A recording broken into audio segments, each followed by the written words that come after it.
and welcome to The Arena, a show about real estate, mortgage, and the boots on the ground making it happen every day. Look, this market is a battle, so we want to bring on industry professionals that are going to help you fight and win that battle. Today I'm really excited. I have someone that I've known actually since before she got into real estate. That's a story we may have to get into later on, but I wanted to focus more on what she's doing right now. I've watched her go from an individual agent to growing one of the biggest teams, most successful teams in South Jersey. And I just wanted to get a feel for what's she doing that's different, what she's seeing out there in the market, and how that's going to help you as a buyer or seller trying to navigate it. Tara Hendricks. Hi, Matt. Welcome to the show. Thank you. That was a really nice introduction. I could keep going on. Do you want me to go and get a little bit more personal, or? No, I think we should stop right there. Okay, that's fine. So, Tara, I wanted to have you on because in all seriousness, we have a lot of fear in the market right now. And so many people that I speak to that are getting ready to list and sell, they really don't know what to do. And so I think looking to you as someone that's speaking with these people every single day and trying to calm them down, what are the conversations you're just having in general right now? Well, Matt, the number one fear, it's not about selling, because we're going to sell it. We're going to sell it for the highest price. They're going to have hardly anything to do to the home. Number one fear is, where are you putting them? Where are they going from here? You know, the inventory is low. They worry about the rate, what kind of rate they're going to get. That's where I turn to you. So the conversations we kind of have, we have a lot of interesting things we do as far as rent backs. That's the biggest thing I think that's helped us along the way. So we sell the house, we get a rent back from the current buyer that's purchasing the house, and we give them time to find a home and make them non-contingent. So that's interesting. So basically, and I know we've spoken before how the sellers, they're in the driver's seat.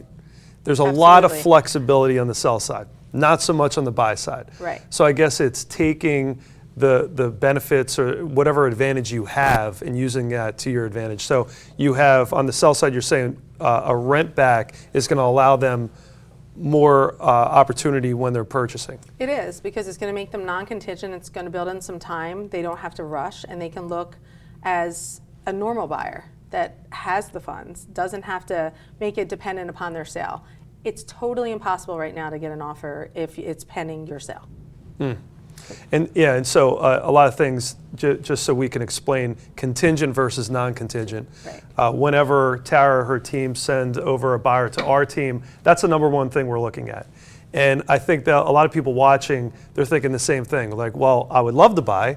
Right. I know that I have a ton of equity, probably the most equity I've ever had. And probably don't even realize how much equity they have. They don't. So I have this equity and I want to buy something else. Well, I'm so afraid. And so I also think a lot of people, speaking of your rent back, think the minute they list their house, they're kind of getting kicked out. They're going to be homeless and living in a hotel or with their mom again. You know, and it's not that true. It's not that way, right? They always say that. I mean, they always ask that question. Wonder if we don't find something. We build contingencies in the contract to make it safe for them. You know, to make sure that they're going to find a house and they're going to have some place to live. I can honestly tell you we sold 85 listings last year. There wasn't anyone that was homeless. You know, we find them a place. I mean, the second thing for sellers is we kind of focus on the fact that this is the easiest time to sell your house. You're not going to have to do repairs. It's literally like a 3-day thing. You know, we do a coming soon listing on a Monday, we put it live on a Friday, open houses Saturday and Sunday, and we put them to contract by Monday. And there hasn't been one listing that we haven't done that with. You know, another reason I want to have you on today is because so many people are talking about a lack of inventory. Where are all the sellers? And I have to think, well, every time I talk to Tara, it seems like you have so many pending listings. You have so many sellers that you're speaking to. Right. What is it that you're specifically doing to get all these sellers to come to you, and what are the conversations you're having with them? So the conversations, definitely, the first thing that we do is, it's not easy to get a listing right now. I mean, it's not. You have to work 10 times harder than you ever did to get a listing. My phone used to ring. It's not just ringing anymore. You know, you have to actually make the calls. So we definitely put some cold calling into our whole week, 2 times a week, Tuesdays and Thursdays. We do a lot of cold calls, on average about 600 calls a week. What do you get from that? Maybe 3 listing appointments, but 3 listing appointments is a lot better than 0 listing appointments. when we're on the phones with them, the conversations we are having are, this is going to be a lot easier than it was 5 years ago. Your house isn't going to sit there for 90 days and you have to rush home and straighten up because you're going to have a showing and then you're going to get a low ball offer. This is go vacation somewhere for 3 days. Let us sell the house. Then you're finished. So we explain how easy the process is going to be, how little you're going to have to do to get it sold when it comes to inspections. It's virtually, I don't know the last time I did any type of repair on a listing. It was probably 2 years ago. Well, to your point, it's that fear out there, and there's a lot of volatility, uncertainty. So cold calling, trying to get these people on the phone, you're really just educating them. You're just educating them. Because again, if I'm someone that look, I don't love my house, I don't love my neighborhood, but I'm just dealing with it because, the rates are high and it's just going to be such a pain to find something new and go through that whole process. But then all of a sudden, if you call me, I've already been on the edge, I'm thinking about it, and then we're having that conversation and you're kind of talking me through the process and making it a reality, then it seems like that's going to get you that listing and get that person that's going to then start that first step. Right. Well, the easiest thing to do is to make them trust you, make them understand. I never used to do this, but I bring a ton of testimonials. I have testimonial sheets where they can literally, I have sellers where they can contact them to make sure we got them a rent back. People worry about being put out in the street. That's probably the number one worry. Like, where are they going to live? What are you going to do with it? I mean, I had a listing yesterday where they were like, well, wonder if we rent the house instead and we buy what we want. And we become, we take care of the mortgage. Well, then you're not going to capitalize on the high price and the no inspections and the overappraisal value. These are all like benefits to selling right now. So. Yeah, well, and we talk a lot about you being on a team and the benefits of also having a team atmosphere. I was thinking about this morning before the show of how back in the day, it just all used to be individual real estate agents. And they were going out there, they were doing their thing. Right. Everyone kind of knew that. Now it seems like everyone's on a team, or that's at least the trend. Right. Well, I know not all teams are created equal. They're not. If I'm an agent looking to be on a team, well, that's one thing. But also as a client, I want to sell, I want to buy. What are the benefits of also working with a team as opposed to that individual agent? Well, I mean, I feel anything that you do well in life has to do with teamwork, right? I mean, you have children. Do your parents help? You have grandparents helping raise the kids. It makes it a lot easier for you to work. It's one big effort. Right. It's the same thing with a team. The idea of a team is to collaborate without any type of an ego. You're supposed to help each other. I have 2 people that are on vacation right now, and I had 2 of my other agents showing houses yesterday, and 2 offers were put in this morning. Wait, so a real estate agent went on vacation? Yes. So if they do actually vacation. If I was an agent, I would definitely, that would sell me right there. Right. You get to go on vacation, your houses get to be sold. I have to say they all help each other. I lead the team with the whole atmosphere that if you do something for someone, they're going to do it for you. So they help each other and they're not in competition with each other either. So that's a benefit to the team. The other benefit is, you have a whole system working for you. Like we have systems in place for everything. My agents are out showing houses. That's what they do. They're not doing paperwork. They're not sitting at a computer. They're showing houses. They're talking to people. They're having relationships because that's what they're supposed to do. It's a great point. And so going back to when I was saying, well, what would a client see in working with you guys? Well, that's right there, attention. They get the service they want. And look, agents are people, and they should be able to go away every once in a while, and they should have a family emergency or they have time with family. And it's just notorious that none of that is important because the client comes first. The client always comes first. But in a team atmosphere, if I'm that client, well, if my agent does have to do something, I have other people that are going to be able to jump in and make sure that I'm being taken care of. Absolutely. We have a whole team of agents and they help each other with literally everything. If it comes to showings, they run properties by each other. Like, what kind of comps did you pull for this? They do collaborating like 2 days a week on my team, and they work with each other. They pass leads around. If someone's not answering, maybe they want to talk to a man versus a woman. That happens. Divorces are going on right now, so sometimes a woman doesn't want to talk to a man and vice versa. So they help each other with just trying to get the deal to the table. Well, and you touched on it. I was very interested to know what is happening right now with sellers, and we talk about lack of inventory and how, well, who the heck is moving right now? Because it used to be people just wanted to upgrade. Oh, I have my starter home and I want to go to that next level, or I want to downgrade. But what are you seeing mostly as far as sellers are concerned? So with sellers, I mean, there's a lot of change going on right now. When you have the world with everything that's been going on, I mean, who knew what the effects of what COVID was going to bring to like everyone? There's a high demand for divorce. I mean, there just is. There's people that need immediately to move out of their home. They got to the end of this and they're like, well, I need a new start. I need the house listed. They need someone who's going to be not on either team. They're going to be neutral and they're going to sell the house and they're going to make the most money for them and make something that's really painful as painless as possible. I do see a lot with estate sales. People used to wait to sell the house after they had a parent deceased. Now it's like literally a couple of days later they're calling because they know what kind of pricing they're going to get. So I think estate sales are at an all-time high too. And then you have relocation. People that want to get out of New Jersey or Philadelphia. Who would not want to live here? No, it's such a great state. But I mean, it does happen. I mean, there's a lot of people relocating to warmer places, And in Philadelphia, I see the trend of, they're leaving the city and coming here. Or they're leaving New York City and they're coming here. So there's just, with those three things in mind, I mean, the reality is wherever you are with the rates, everyone always needs to buy a house, right? And you're not, I mean, I'm not taking your phrase, but you're marrying the house and you're dating the rate, right? Isn't that what they say? They do say that. They do say that. So I think that everyone, there's reasons for moving. I think right now, there was a lot of trauma over COVID and things that happened like in marriages. And then you also see a lot of parents moving in with their kids. So you need a bigger home. Yeah. Like that's happening a lot too because of, Mom, don't even think about it. We're close enough, okay? I love you. That's really nice, but she'd be lucky. She's watching right now. Okay, well that's good. So there's a lot of people that they're moving in together too. That's happening. Yeah.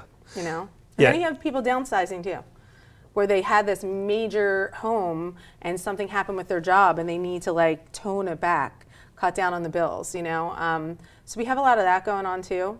Townhomes are at an all-time high to sell, because it's like a smaller version of a home, right? You're taking on less. Yeah, and it is a great point. I think that affordability is the biggest issue. Right. Everyone talks about inflation and all that. Everything's more expensive now. Everything. And the problem ends up being, for so many people that are sitting there going, well, let me wait for inflation to come down. Let me wait for rates to come back down.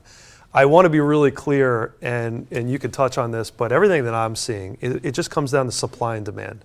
It does. And you can say what you want and read what you want. There are parts of the country that got way too overheated, mostly out west. Right. And I could see those values coming down. But around here, are you seeing anything that's telling you that we're going to be losing value in any of the homes? Or are you continuing to see them appreciate at a pretty good clip?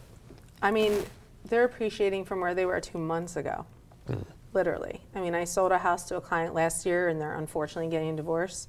And they're definitely able to sell it, pay real estate commissions, and make money from a year ago. So no, I don't think that you're going to see values drastically drop. So if you're watching this, and I want this to be really clear, if you're waiting for the rates to come down, and then you're thinking, oh, maybe in a year or two when the rates are a little bit lower, now all of a sudden, yeah, the rates might be lower, but what's that house, that neighborhood that you were looking at? What are the going prices now in there, and how much more are you going to pay for that house? Right. Whereas if you bought now, with a rate, look, the rates are between 6 and 7. That's just where they are right now. Right. I think over the next few months we might see them go a little bit lower, but don't bank on that. So if they're a little bit higher, you can always refinance in the future. And it's really not that big of a deal, and especially if values are appreciating, the terms of that refinance are going to end up being better. Right. And the rates are still lower than the average over the last 30 years. They are. I That's mean- why you said, marry the house, date the rate. Yeah. I And- mean, how many people on earth buy a home and they never refinance it?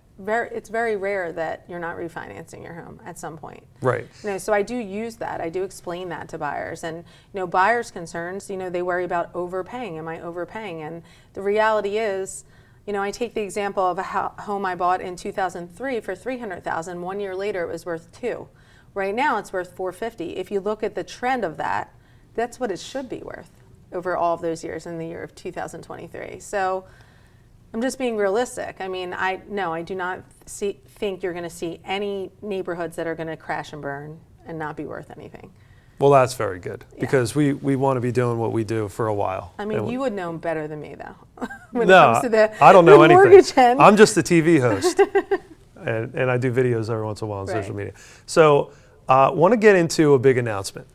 And another reason I had you on is I've just watched you grow from, again, we were at a networking event before you were even in real estate, True. and we happened to run into each other and hit it off, and just, you're running a daycare. I was.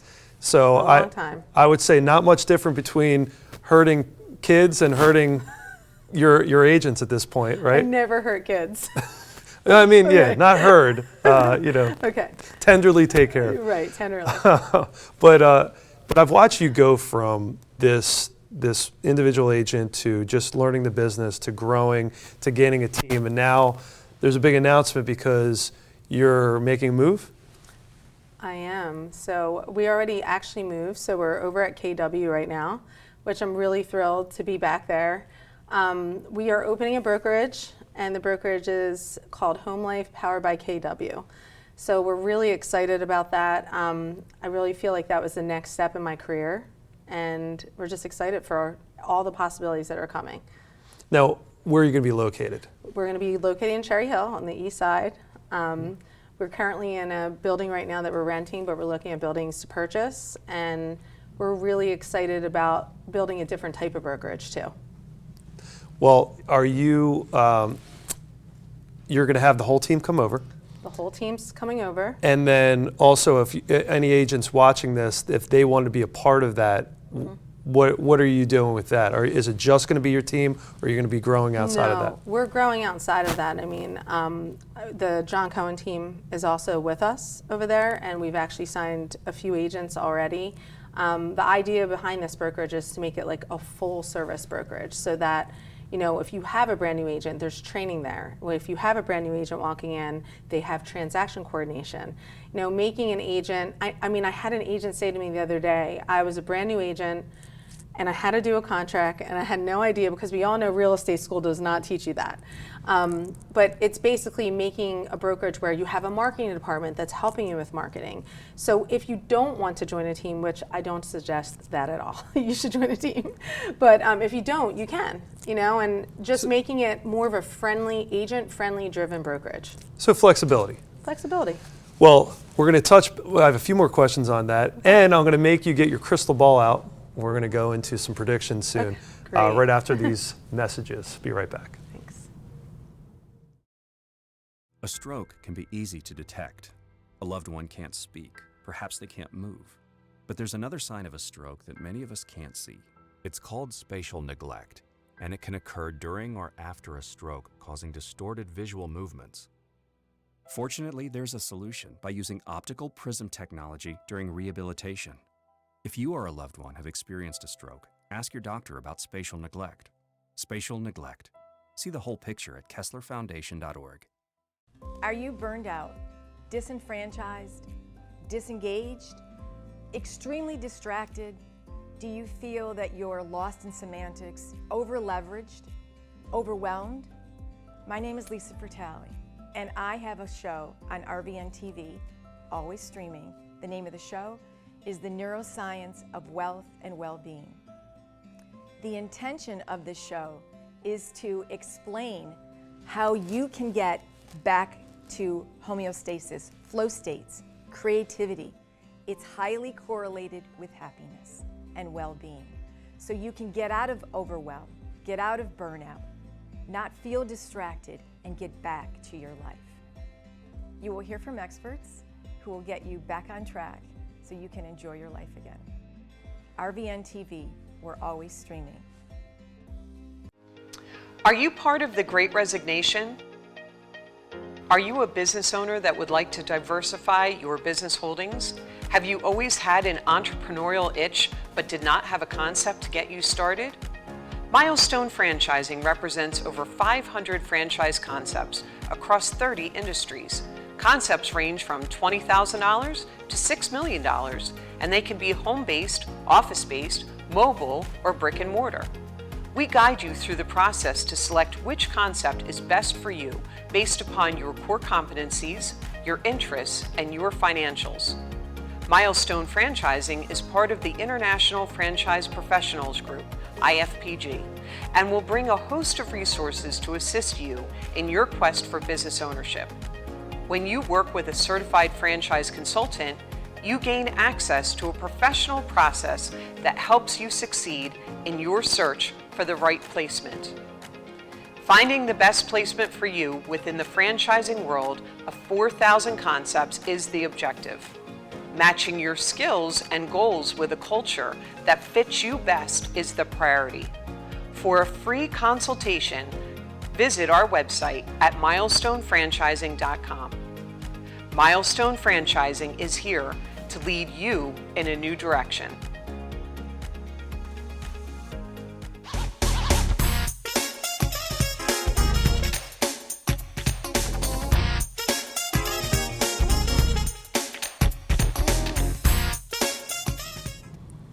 Everyone, welcome back to the arena. I have sitting with me Tara Hendricks. Hello. From Home Key Realty. Tara was just talking about she is starting a new venture.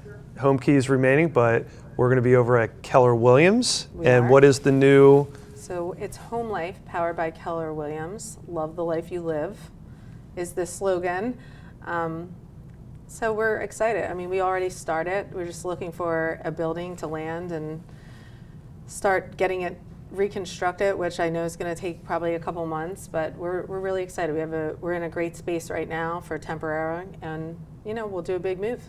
We were just talking about office space, and I know for the last few years, a lot of agents I've been talking to say, we don't need office space, and we can work virtually, and people don't really care.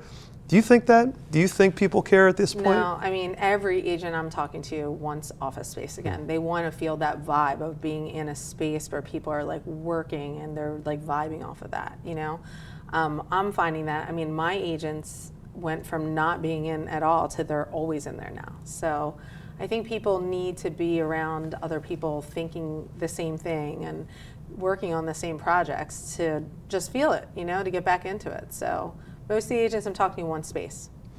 Well, it looks like you're going to have plenty. That's what I hope. That's what I hope. Good luck. Can't wait for the grand opening ceremony. I'm going to be really Definitely excited. Be a You'll party. get invited. I'll invite you. Thank you. It's You're good to welcome. know. So I wanted to have you get your crystal ball out. We've spoken about a lot. I know that the reason I wanted you on here, and it's in my opening, you're the boots on the ground. Right. I'm a big believer that the people you need to be speaking to are people like you instead of Googling, looking on articles. A lot of these people writing these articles, they have no idea. They're calling a handful of people and trying to get a feel for what's going on in the markets, and maybe they're calling people in a whole different market than we're in. So I'm just telling you, if you're someone that wants to do your research, someone like Tara who is talking with sellers, talking with buyers, has an entire team, that's who you need to be getting your information from. So crystal ball time, what do you think let's live out our days the rest of this year. What are you seeing this year and then over the next few years? So I read everything. I'm a lot like you. So I'm watching all the trends, I'm reading everything. I'm careful about where I'm getting my information because like you said, you can read things and there's a lot of things that are false out there. I do not feel any type of a down line. Like we're not going down right now, we're climbing. So we're still putting a lot of homes under contract. I think it's about the way you're structuring offers. I'm on every offer. I'm asked, what do you think we should do here? Where are the comps? How much of our appraisal value? How much are you covering? What are you doing as far as inspections? I mean, the way that you're presenting an offer is going to decide how your year's going to be, right? You know, how many are you going to put under contract? I personally do not see this as we're going to have a market and it's going to crash. I think it's going to just be a very slow integration into a slight buyer's market, working into a more severe one. I mean, I'm not worried about what the properties are basically going to be worth. The appraisal values are there. I mean, we have 2.5 years of these values. Like, Right. you know, they're not just going to go away. I mean, that's ridiculous to think that they are.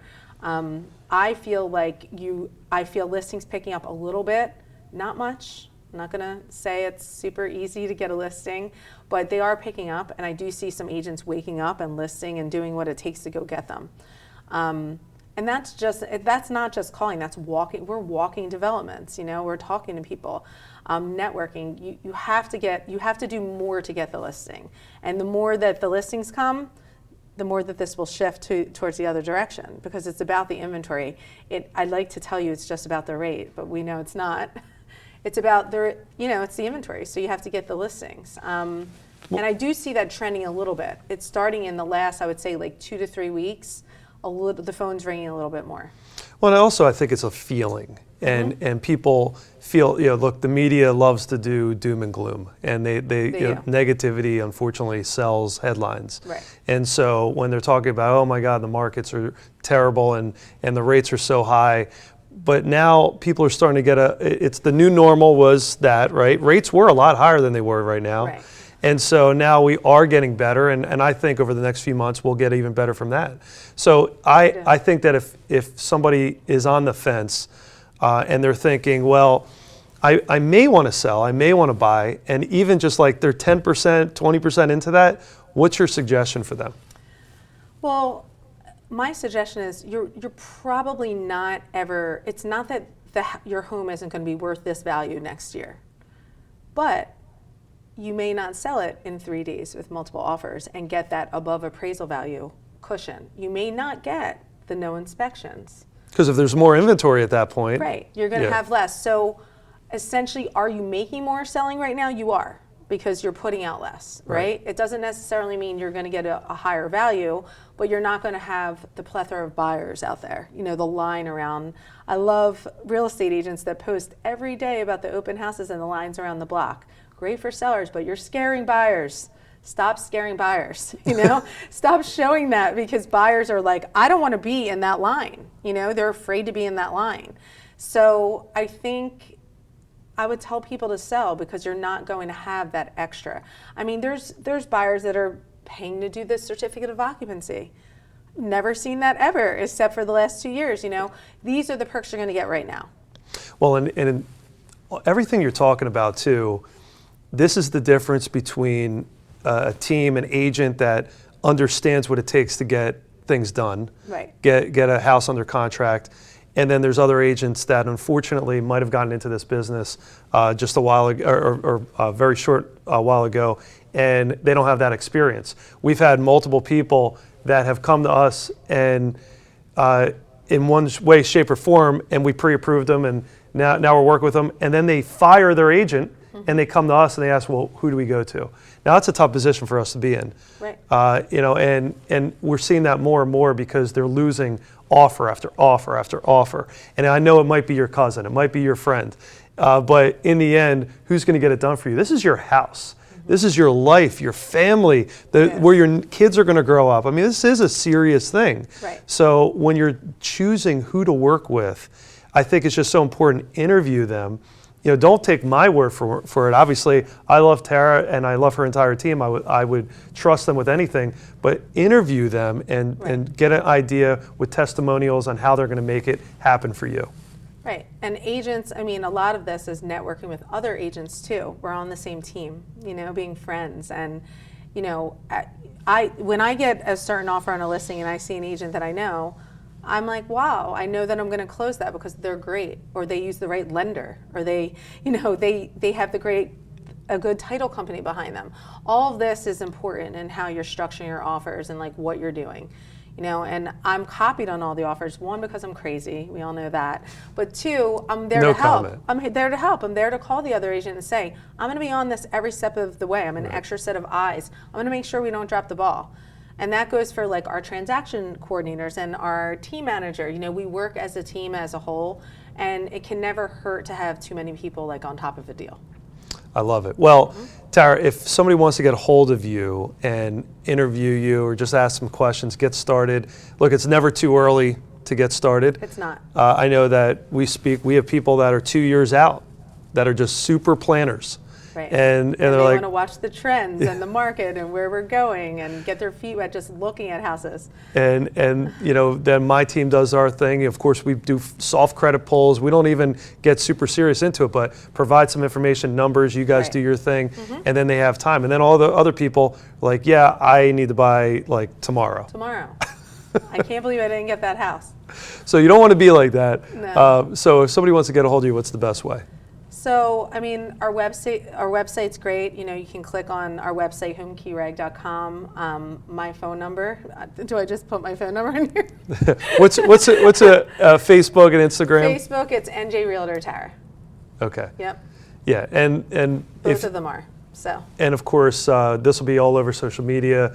Go ahead and just message myself or Tara if you want to ask any questions or get started in the process. Yeah. Tara, thank you so much for being on today. Thanks, Matt. Thanks for having me. Thanks for being so nice. I'm always nice. You are. You always are. nice. Hopefully you got a little bit out of this, and we will continue to have on people that are going to help you navigate this crazy, crazy market. And I'll have you on later on to see how your predictions held up. That would be great. Hopefully I'll be on vacation by then, and I'll get to have a vacation. That would be But great. because you're on an amazing team, you can do that. I can. See, I can't see how wait. I went full circle on that? All right, everyone. Thanks so much. Thanks for watching The Arena. Until next time. Thanks.